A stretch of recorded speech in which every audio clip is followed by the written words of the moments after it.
ভক্ত আর্জেন্টিনার জার্সি পরেছেন ব্রাজিলের, সাপোর্ট করেছেন মরক্কোকে। সাকিবের ক্ষেত্রে এমনটাই ঘটেছে আজ।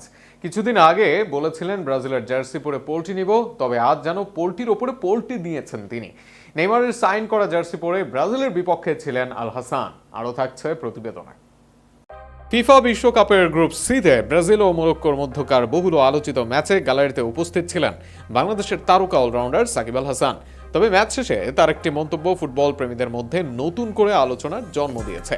যুক্তরাষ্ট্রের মেটলাইফ স্টেডিয়ামে অনুষ্ঠিত ম্যাচটিতে সাকিবকে দেখা যায় ব্রাজিলের জার্সি পরে গ্যালারিতে বসে খেলা উপভোগ করতে।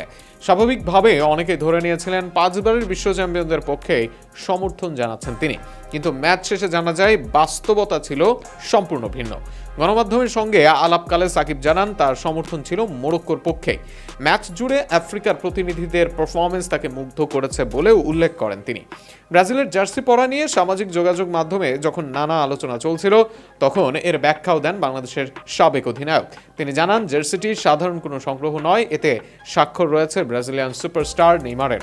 ফুটবল প্রেমী রবিন মিয়ার কাছ থেকে উপহার হিসেবে পাওয়া সেই বিশেষ জার্সিটি পরেই তিনি মাঠে গিয়েছিলেন।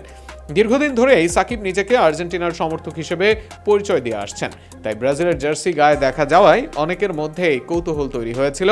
তবে তার বক্তব্য স্পষ্ট করে দিয়েছেন যে জার্সি পরা এবং সমর্থনের বিষয়টি এক নয়, বরং ম্যাচে তিনি মরক্কোর সাফল্যই কামনা করছিলেন। হেসে হেসে স্বীকারও করেছেন যে ব্রাজিল নয়, মনে মনে সমর্থন দিয়েছেন আফ্রিকান দেশটিকেই। ব্রাজিল ও মরক্কোর লড়াই শেষ পর্যন্ত 1-1 গোলের ড্রয়ে শেষ হয়। মরক্কোর পারফরমেন্সে সন্তুষ্ট সাকিবও ম্যাচটি উপভোগ করেছেন একজন সাধারণ ফুটবল প্রেমীর মতোই।